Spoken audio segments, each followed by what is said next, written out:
সামনে আর পিছনে দুটোই হবে। হ্যাঁ হ্যাঁ চার্জ দিয়ে যাবে।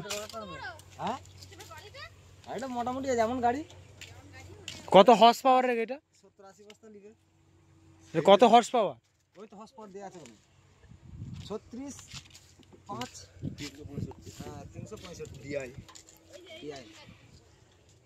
গিয়ারগুলো কোথায় কি?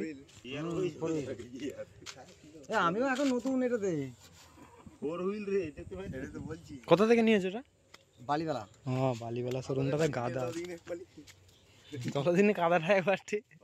সাইলেন্সার এই যে এখানে, হ্যাঁ সাইলেন্সার নিচে কোলাই তো সব জল ঢুকে যাবে রে সাইলেন্সারে। ওইটাই তো আমার টেনশন হচ্ছে, বড় গাড়ি চালাই তো। সেটাই তো বলছি, এই তো ছোট সাইলেন্সার। গাড়িতে এখন কি করবে এখন কে জানে? বড় গাড়ি ভারী, এটা কি অত ভারী হবে? ও সাইলেন্সারে জল ঢুকে যাবে রে। না এই টায়ারগুলো আরো বড় দিয়ে এরকম ছোট এরকম চড়াবে, এতখানে চড়াবে। আর এই টায়ারটার ভালো গাড়ির ভালো টানে। হট গাড়ির চেয়ে বাবার সাথে